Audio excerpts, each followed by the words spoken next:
Shit so fucked up, got a homie coming home, got another going right back in. Gotta watch how you move, they just wanna see you lose, ain't nobody wanna see you win. Yeah, I owe you for her giving me a shoulder. And I told you, yeah, I told you, you made me feel vulnerable.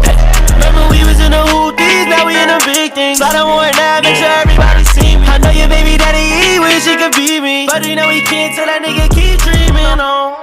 You know, I'm a legend in my city, they know. Tell the ops suck a dick, they know. And I'ma make sure this your favorite. Who's that? Who's that?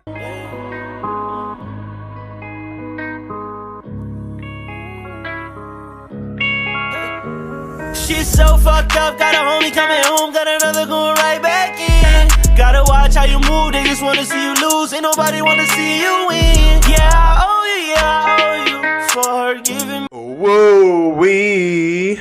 That was the boy D the Flyers. Oh shit. Whoa, wee. What's good, IG? A SoundCloud. Can really get you froze in a minute. A lot of niggas say they own, but it isn't. I can't wait to expose all you niggas. You hear the BB when I hear a verse in our park. Believe me, I know the money made me a talk. I got a cookie right just in case they want me to talk. I'm out at high ridge and I'm putting the guys. And I know. Episode 041. Only one time. When I leave with you. I'ma make every lie believable. You can cut them niggas off, you don't need them, no. I'ma make sure that I'm everything you need and more. I don't want it to be toes on a minute. I can really get you froze in a minute. A lot of niggas say they own, but it isn't. I can't wait to expose all you niggas. I lived on a 41 to go tonight. Let's make some noise. 46.5? 6.5? Damn, you definitely amped it. You definitely amped it. What are you? I'll take it. I like 6'3". 6'3"? 6'3". Ladies, he's 6'3". Nah, we say 6'5" though. I was about to say, you could jack 6'5". Yeah. Alright? They can't see shit through the camera. What's up, fellas? Yo, what's poppin'? Chilling, bro. What's good, man? What's second good? episode back from the quarantine. How you feeling? Good. How you guys? Good. We chilling, we cool. It's been a while since I seen you, but my I boy. know. A lot of music. Yeah. But I actually wanted to get into that intro song that we just played. Good tune. With the D the Flyers? Yeah, with D the Flyers. He actually dropped an EP that came out in March called Perfect Madness. Mm-hmm. He dropped it during the quarantine, so I don't know if it got the push that it deserved. Mm-hmm. But man, the growth of that artist right now is kind of crazy. D the Flyers, right? Yeah, like he's from Brockton? Brockton, Massachusetts, bruv. Word. Yeah, he's cool. Yeah, he's definitely cool. Got some heat. How many EPs do you know he got out right now? He has EPs or anything like that out right now? Right now I think he just has Perfect Madness, like as of recent. Okay. But yeah, fire. We got another record on there called Toxic. It goes ham. Right. Brockton's making some noise right now, Ken. For real? You know, you got Van Buren coming out too, so. Well, I mean, I'm never knocking Brockton's music sound, man. I mean, they've definitely grown, and they're definitely marketing very well too. Yeah. Like a lot of their music is dope. I'm rocking with it. A lot of dope music, like we said. Let's get into the shits, bruv. Yes. I want to start off with Lil Durk. Oh man, Smirk, yo. Because y'all waited 2 drops. What do y'all think? What y'all take on it? that's the best thing I've heard from him. Yeah. I think It's up there. It's definitely up there. that's the best thing I've heard from him. First off, we got an OTF specialist in the building right now. We do. We have someone who studies in OTF. He has a bachelor's in science in OTF. In OTF. I've been messing with Durk for a long time. Yeah. Nah, I know. I'm proud of Durk, bro. Like, looking at where Durk came from, with his first deal with Def Jam, and just looking at his growth. Because when he was signed to Def Jam, I was just asking you, like, yo, what is Durk's signature album series? Because he has so many series, like, all of his tapes and all of his major projects have like different parts to him. Mm-hmm. So you never know what's his like main go-to album for people who aren't privy of his music to listen to. Mm-hmm. But his album that he had with Def Jam wasn't an introduction to Lil Durk. The first one? Yeah. Yeah. The one that had Jeremiah on it, Like Me. Remember My Name. Yeah, Remember My Name. Mm-hmm. I was like, bro, that doesn't even sound like the Lil Durk that I was listening to straight from Chicago. So the fact that he could come out with, you know what I'm saying? Like, his own sound, perfect his sound, and then reintroduce himself to the world with a whole new label. I'm like, it's not an easy thing to do at all. Definitely when you in Chief Keef's shadow for sure for so long, and then like Fendi. you know what I mean. To be Fendi. completely honest, Fendi. you know what I mean. Like people thought that it was gonna be, Chief. To be quite honest, Chief Keef in that position. Yeah. Who's really doing it for Chicago right now for the Dirk really streets? started all that singing, rapping shit. Like, Yeah. This ain't what you Dirk, want. though. This ain't what you want. I say probably Future and Thugger, of course. Like those are OGs, but nah, Dirk is Roddy Ricch, Young Boy. Those are his children. Like His children. yeah. I would say Future started it though. I'd have to. I mean, go of with course, Future and Thugger. Like This And is- kind of Gucci. Gucci kind of started it actually. Singing? not the way Because he used to not the melodize. No, wait, not the way Future did it. Yeah, Yeah. Future did it in a completely different way. Future was actually singing. Yeah. Like with autotune on. But Gucci used to like melodize on tracks and shit. Yeah. But it wasn't singing. It wasn't singing. Yeah. I think Dirk shit was more so you know how with these young kids they use the trap soul in a different way than we would use it, but I think there's a lot of rap like NBA YoungBoy to me has a little Dirk in him. A lot. Yeah, of course. Of I'll course. say a little. Only because he has such a country slang that we can't say that was replicated from Dirk. He's from I Chicago. mean, yeah, but that's just him though. Like, That's what I mean. Like his personality is so in tune with his music that you can't really say that's mad Lil Durk. You know what I mean? The person that like resembles Dirk the most to me, I've said it already on the show though, is definitely Roddy. I feel like Yeah. Roddy is somebody who like definitely for a second I thought like Roddy was about to take Dirk's flow and just run off with that bitch. Like Yeah. I was like, yo, like because that first album was fire, right? Yeah. So like people were like, yo, Roddy's running like Roddy sounded like Dirk, like sounds like a better version of Dirk Yeah. than Dirk, created that sound. But I feel like that's also another reason why he had to go so hard on this Just Cause Y'all Waited too, because I feel like a lot of people have used Dirk's sound because we all know that Dirk kind of like a fusion of like Future, fusion of Thug, Meek. you know what I'm saying, Meek. So a lot of rappers like that sound. You know what I mean? It's not something that's like not used by a lot of people. Yeah. So this time Dirk had to really like exemplify the fact that he can do it at the like a granular level. Like Yeah. he even said on one of the songs like I'm the voice of the streets and relationships now. Yeah. You know what I'm saying? So like it's like I know. Like I'm taking pride in what I can do. So Yeah. I liked it. I liked there's a lot of tracks on there, man. 248, 248 crazy. is my favorite record. I like when Dirk slows shit down and lets you know what's on his mind. Like, yo, Yeah, really listen. you know what I mean? Like when it's like, yo, fuck the beat, fuck all that. Like, let's get groovy. Nah, I want to let you know like what I'm actually thinking about. Yeah. Like even when you on 248, he said something like, when my boys, if they know me and they post me, then they call them groupies.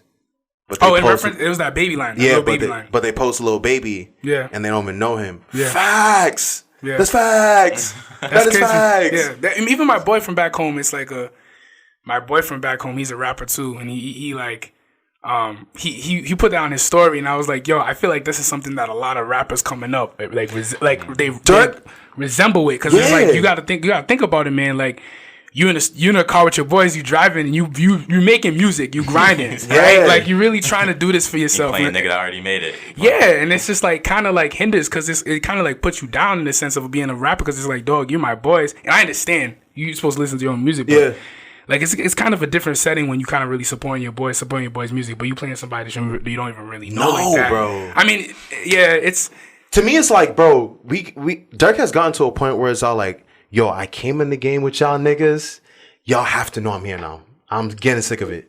Like, come on, bro. Like, it's kind of crazy that how long Dirk's been in the game that he's just now getting recognition from his peers. But I think this is time. I think this is like supposed to happen, like on time. Like how like some rappers don't really get their shine until like later on in their career. Yeah. I feel like Dirk, this is part of Dirk's rap career. 9 years though. I think it takes some time for some people like that. How old is Dirk though? Dirk is not Dirk's like 27. yeah, 27. You know what I'm saying? Yeah. That's not a bad age. Not bad. You know what I'm just saying, like you just thought that Roddy Ricch was really about to run off with his sound. I do. A dude who's going to be in the game for 9 years. That's a problem. Yeah, and then Dirk had to remind niggas like, yo, this is not possible. Which no, I don't think that that's wrong. But also we have to look at the projection now of how much he's going to sell, which also matters. You know what I'm saying? Because now they're saying that he's projected to sell 50K. Roddy can sell 50K in half a day. It's true, and I do agree. Like what's wrong? There's a, you know what I'm saying? What do you think that's a problem, or do you think that it's okay that he just has the audience being his peers and not the audience being people who are gonna buy music. I mean, Roddy. I say Roddy, and the thing with Roddy, Youngboy still more than Dirk. It's about to sell more than Dirk too. Yeah, I think it's more the youth, like the more the young niggas. Like, yeah. Dirk don't really appeal to the young niggas like that. You a young nigga? Fuck you talking about? Kids, like niggas on Fortnite. Yeah, that's very true. You feel me? Yeah. That's what I'm thinking. Like on some like niggas who just be wanting to watch that Travis Scott performance on Fortnite. Yeah, you feel me? Like They're not trying to really listen to what somebody. like Youngboy taking over YouTube. Yeah, but Dirk's taking over YouTube. Because He but is, but- YoungBoy has like, I don't know, man. Like that's one. YoungBoy is a special case too because I feel like his team he puts out a video every time. Yeah. like you know what I'm saying. He drops a single. Like, But Dirk's starting to do that.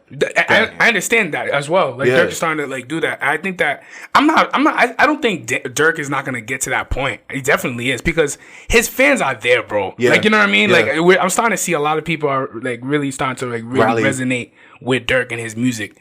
So it's gonna happen. But I just think that like what you said, the youth is really fucking with like NBA just because it's a consistency of releasing visuals. Yeah, seeing it. Everything is the internet. Everything is the internet right now. Like someone said down the other day that like, yo, you know how people be saying like the streets is done? They saying someone said like the internet is the new streets. Like you get me? Like that's what's really empowering what rapper does what and what rapper is successful depending on like how much visuals you put out, how much notoriety you have on the internet, no matter how much you know what I'm saying? So For real. depending on who you are, like you know what I'm saying? Tory Lanez really did something for his career with Quarantine Radio and then, Tekashi came out one day and did 2 mil. Yeah. You know what I'm saying? So it's like But Tekashi's not the streets. Degassi is not the streets, Yeah. but I'm just saying people are saying that like. And I in a look, you want to sense. cut this off because I didn't even want to mention that guy. I feel you. Really? I feel you. But it's just like it's part of the know what I mean? culture. I understand It's it. not. It is. It's It is not. though. It is. That man is not a part of the culture. He is, though. No, he's not. He is because he's a part of the culture because he's a trending topic in the culture. No, which he's not. means He's part of the culture. No, Yes, he's he is. not. He's not a absolutely trending. is. He absolutely He's is. 100% not a trending subject in our culture. Bro. He could- If you really describe what our culture is, you can't say that man is in the culture. He is. He was in the culture, but after He was, but he still talked about like he really. There's no way, right, that you can have 2 million people of probably. You like, can tell me he had 100 million people on his live right now. That Yeah. does not mean he's a part of the culture. The people that are actually watching Tekashi 6ix9ine and buying his music and buying his merch are not the people of the culture. Of course not, but they're still watching him. Like, you know what I'm saying? Our people are still watching him nevertheless. That's what it is. You could be a negative part of the culture. You don't have to be positive. What? So now the question is, what is the culture? Because, and I really don't want to get into this too much. But Yeah, we don't have to. We don't have to really talk about too much. I don't really want to talk about me either, but I'm just stating a fact. What I is just the think culture though? Like I want us to like have a definitive answer of what the culture is, so we know what out of bounds is. Okay, I feel like the culture is. Because to me, I think the culture is made up of what playlists are being played on Spotify, Tidal, and Apple. I think the culture is are African Americans going to your concerts? Are African Americans appealing other people to your crowd? Yeah. I don't think that there's African Americans that we can definitively say are huge Tekashi 6ix9ine fans that bring other white people to say, all right, let's be fans of him because that person who's in the culture is a fan of him. I don't necessarily think that's part of I think that is a part of the culture, but I think it's more than that. Eminem too. became big as a hip hop fan when niggas thought he was nice. Yeah. So he became part of the culture then. Correct. Yeah. So how can we say Tekashi 6ix9ine is a part of the culture when no one definitively can say that they are standing by Tekashi 6ix9ine? But there are people that stand by Tekashi 6ix9ine. Who? There are a bunch of people that Who? still Like, name them. I mean, you can go on these. There's no one in the game that's definitively standing next to him. Well, I'm not talking about the game. I'm talking about. But the game is the culture. I'm talking about the world, bro. I'm talking about the world. I'm not talking about just the rappers. The world in or the culture? What are you talking about? The industry. A lot of people in the industry are really like not siding by Tekashi 6ix9ine, but there's a lot of people in the industry that are siding by what he has to say, and that's a fact. Who? Akon. Okay. Akon, for instance, saying that there's something wrong. I'm not defending him, bro. That's not my job. That's not what I'm trying to do. No, I'm just saying these people are just trying to say like, yo, like this kid is a kid who's in the streets. I'm not defending. I think what he did is still not justified. Mm-hmm. That's what I'm saying. But I'm just saying like he is still a polarizing topic in the hip hop community. Period. And if you're a polarizing topic in the hip hop community, you are part of the culture. That's the same thing that happened with Ye. When Ye did that shit at the VMAs and he did that shit with Taylor Swift, there was a lot of people for a year or two when he ran off to Hawaii that was like, yo, fuck Kanye West. Mm-hmm. And there were a lot of people that were like, nah, he's still cool. He was still popping. Mm-hmm. But that was the difference with that is that, yeah, he was still putting on music, still creating, whatever. But still, that nigga at a point in time was a polarizing topic in hip hop. Mm-hmm. Therefore, if you're a polarizing topic in hip hop, you're still a part of the culture because you're still being talked about. Mm-hmm. That's all. I just think that's what it is. Like, you know what I mean? I'm not saying that he's like a positive influence. I'm not saying that he's a positive figure. What I'm saying. But you just compared, like, no matter what you say, you just compared Kanye West's polarizing figureness to Tekashi 6ix9's. I just think they're both polarizing. I'm not saying but the reason why Kanye West was definitively a part of the polarizing culture was because he did so much for it. Like, Kanye West is behind so much historical moments in hip hop that we literally cannot sit here and compare the moments of Tekashi 6ix9ine and Kanye West. I'm not comparing the moments, you did. bro. I'm just saying that they're both polarizing, bro. I just think they're both polarizing in hip hop. One's polarizing in hip hop and one's polarizing in pop culture. Of course. But pop is not pop culture part of hip hop? Is that not what it is? Hip hop is pop culture. Pop culture is not hip hop. But is not hip hop the new pop culture? Hip hop is pop. Wait a minute. Hip hop is pop culture. Bro, pop culture. That's if you guys listen to what I'm saying, that's facts. Hip hop is pop culture. Yeah. Pop culture is not hip hop. Okay. Adele is not hip hop. Miley Cyrus is not hip hop. Of course. Lil Nas X is not hip hop. Of course. But I'm just saying that he's part, bro. Jay-Z is hip hop and pop culture. I'm just telling you, like, that's what I believe. I believe that's what it is. The reason why I'm going so hard at it is because if we keep on allowing this and normalizing it, and I'm not normalizing anything. No, but you're normalizing the fact that this man is a part of the culture, and he's not. Because if we keep on saying that, and we're people in Blacks and Facts, and we're getting to a point where we're trusted voices, and we say, all right, this man is a part of the culture. That is going to be the fact. Well, I think we can't make that a fact. I just think it is, though. I think it is a fact. I don't know. Based off of what I've seen, based off of what has happened, I'm not going to support his music. I'm not telling people to support him. That's not what I'm saying. I'm not saying that, but it's just like what it is that, like, it's kind of weird how, like, somebody did all this shit, and then the first day that they come out, 2 days they come out, people are talking about this nigga. Now, who are the people? Everybody, bro. Not just black people. We have black, Spanish, white, everybody. Everybody's talking about this nigga. And it's not like, yes, it has to do with, like, pop culture. 100% I agree. But it's just like you have niggas and rappers talking about you, whether it's negatively or positively. You have, like, people, blogs, tabloids talking about, oh, what is this by saying this, that, and the third. All I'm saying is, like, yo, this guy came out, and a person that shouldn't have had any type of notoriety after he came out. Mm-hmm. No, shouldn't have had any support coming out. Mm-hmm. Has, like, low key where people were watching it, even if it's negative support, positive support, it's still support. Now I'm gonna put you on the spot because we spent, I want to say, 8 minutes on this, right? Okay. Do you think this is something that we should leave on this episode? I think so. I think we should talk about it. Okay. Yeah. Odunsi drops an EP. Alte, we about to get into some Alte. Yeah. Odunsi drops an EP called Everything You Heard Is True. That's just fire. I really want to know what the backstory is of that title means. Is he talking about, like, the upcoming releases of? I think that, like, of his records that are coming out. I don't know. Everything I heard is true. I don't know. I don't know what that title means. Maybe he's just trying to be, like, you know, people are just trying to be extra artful and, you know, mysterious. You know, I was playing his music in the whip when we got here. Yeah, man. Yeah, like that's what a lot of people are doing. Especially in the Alte scene, they just, like, put random shit together and then, like, oh, like, we'll call it art. Even if it is art, it's still art. But it's crazy you said that because I was talking to someone.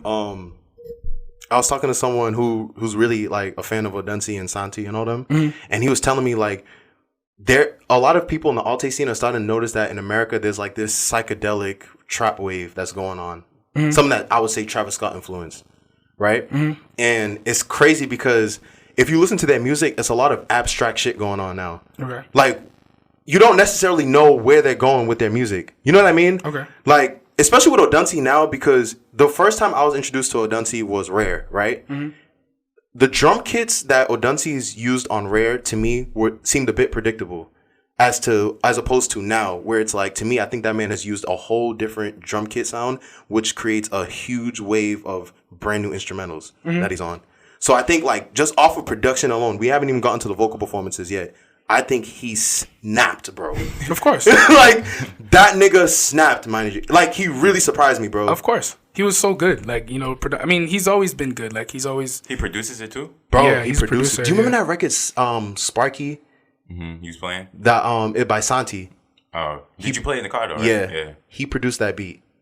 He was a producer first? Yeah, he's a producer first. Yeah, he's a sound engineer, producer. And he started off like that. And then, I mean, obviously... though the engineer turned rapper story, so everybody's like, that's like the new thing, you know? Yeah. That's been not the new thing, that's been the thing for the past couple of years. And like he's really been doing that in the Nigerian scene. But then when he did it with Santi, like on Manny in the Jungle, it was like, damn, these beats are really crazy. And that's when he really got like a lot of notoriety. Plus his Rare album that he dropped as well.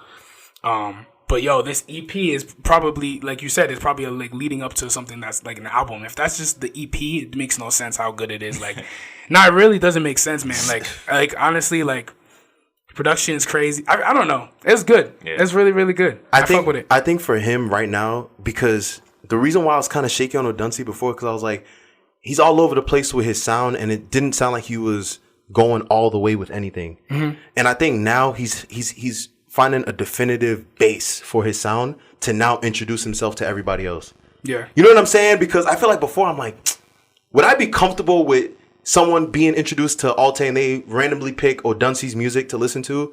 I think now I am. You know what I'm saying? Like, after listening to this, I'm like, all right, if someone who has never heard of Alte, or someone who's half fucking with Afro beats just started listening to this record, if they play Love in a Mosh, they will fall in love. There's a lot of beats that are very... We should get a snippet. Yeah, there's a lot of beats on here that's very soft sounding. Yeah. But like there's a lot of songs on here that like you can rage. PDA's fire.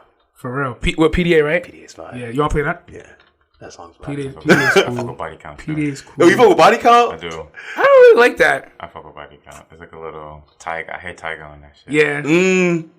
Yo, we was actually talking about some features that could potentially be on this. We were like, yo, Drake could fuck around and be on one of these beats. Travis Scott could fuck around and be on one of these beats, bro. Yeah. Facts. He really can, because I think on this beat, Travis could be on. On PDA? I think it's PDA. Let me see. Yeah. No, that's not PDA. He could, though. Yes, we love trains. We love... Whoa. What's that? Sorry, everybody.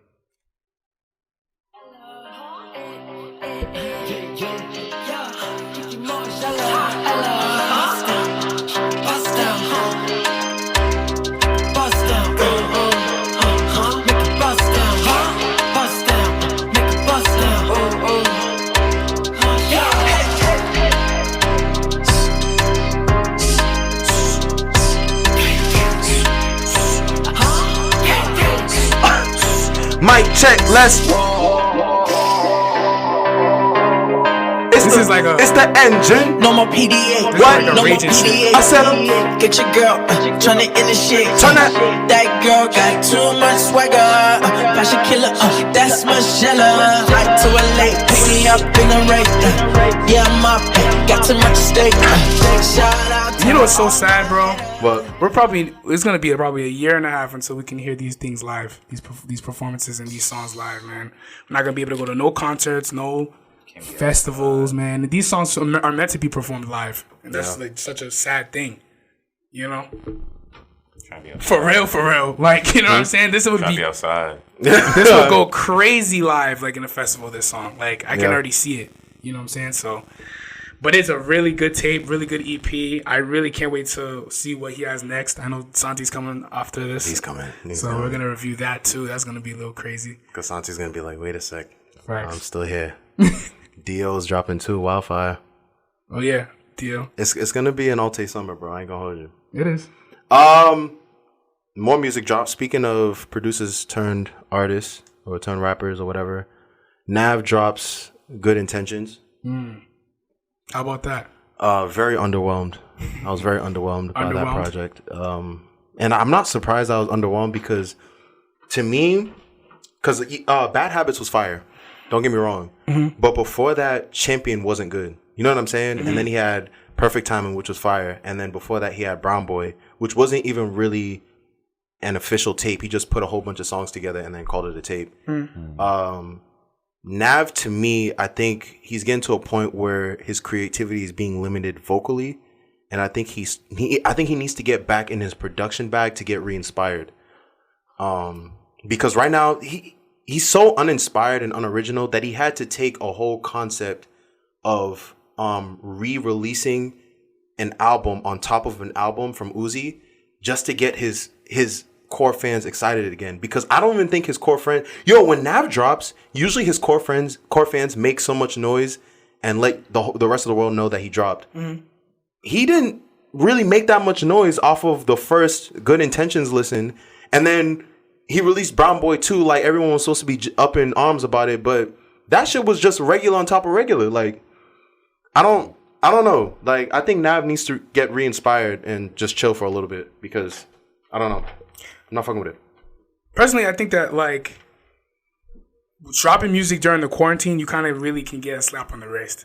Like, it's like a very gray area time where like you can just release music and it's like kind of like this is an era where people are all inside. So it's like, yo, let me just put out mixtape feel music, right? Let me just put out whatever I can put out just to like keep people remembering me that like I can still release music, still put out like sounds or whatever. And I feel like, with Good Intentions, I mean, a lot of these songs possibly were already made. Mm-hmm. You know what I mean? And probably he didn't put that much of an effort like he did with Bad Habits, mm-hmm. Into Good Intentions. But I'm not going to sit here and say Good Intentions didn't have records. Because, like, there's a couple records on there. And I think his production is like, a lot of his I think he produced a lot of the records probably on there, right? Yeah. On Good Intentions. So it's like, I think there's a reason why all these niggas, these rappers are really working with Nav still, like the Gunners, the Uzis, the Thugs, like trying to like make records with this nigga because like his even though he's a lot of his like things that he talks about, a lot of things that he talks about is cap. Yeah, facts. It is, to be honest, but I mean that nigga did the whole slime dap on No Debate. But bro, like they fuck with him, bro. Yeah, like he's fucking down now. If you my nigga, you my nigga. I don't care where you come from, what background you come from. We in the industry now. We all making money at the same time, nigga. Like let's just work. Yeah, that's the way I look at it, right? Like Thug's looking at Nav, like bro, we can do business together. We can make money. Yeah, and you my boy. Like we create music together. We vibing in the studio. So I don't really think that like I don't know. I feel like people really need to get out of their heads like, oh my god, Nav's that because like come on, a lot of people in the game be rapping. Right? Yeah. I mean, lying, capping. Yeah. You know what I'm saying? Right. A lot. Yeah. You know what I'm saying? I think everyone's mad at the fact that, like, yeah, we caught you saying nigga a couple of times, bro. Yeah. You know what I'm saying? Like, he really hasn't said it since. That's kind of crazy. Because he came out with a whole statement saying, I apologize for saying the N-word and I'm not black. Like, what the fuck? Yeah. Like, that's he got carried away. Yeah. Yeah, he was too into it. He was like, nah, but I mean, I hear what you're saying with that whole mixtape thing, but Ken, bro, like, at least get to a point if everyone's in the crib, say something, bro. Yeah. Come on, that's not Nav, right? You released 2... What are you talking about? Nav be saying shit. But I mean, probably like... Nav can say shit, but like, if we can be realistic, like... When I Nav can give you records where Nav is saying shit, bro. But was it early on in Nav's career? No, Perfect Timing wasn't early on in his career. Call Me. It's still early. Call Me came out... Perfect Timing was still early for Nav. There was 3 projects out before that, right? Perfect Timing was like after it was Brown Boy, mm-hmm. And then after Brown Boy it was I don't remember off the top of my head. I'd have to check, but like I recollect like Perfect Timing to be early on, because that was like 2000. Let's see, 2017, 3 years. Yeah, because Nav's been in the game since what 2015, 2016. Yeah, I was in college when Nav was, but in college he was on SoundCloud still. Nah, Nav said shit. I just don't think he said shit on this one, and he released 2 projects, bro. Yeah, 2. But that 2 project shit, like what Uzi did when he added the 7 songs, and like, I don't want to give artists that credit though. You know what I mean? I feel like those are records that they have. Like niggas nowadays, bro. Like a lot of niggas nowadays, I'm noticing like with music, like or this has been happening for years, but like I feel like now more so than ever, people just have records, bro. People have records on top of records in the vote, and people are like, "Yo, niggas is missing me. Niggas is missing." People just get to talking on social media. Where's Uzi? Where's Uzi? Where's Cardi? Where's Nat? Where are these niggas? All right, you want me to put out? Fuck it. I got 20 songs in the vault. Even if they're trash, I'm still gonna put it out. Yeah, you know what I'm saying? Uzi had like, a concept when he released his album on top of an album. Like it conceptually fit with Lil Uzi versus the World One. Yeah. So it sounded like, all right, this could be a continuation of that. It was smart. Uzi's rollout was very smart, but the rollout was, I would say, was smarter than Nav's, and I feel like yes, what you said is true. Like the two albums that Nav dropped didn't coincide. Like they had like Brown Boy 2 with there was the 8 songs. Yeah.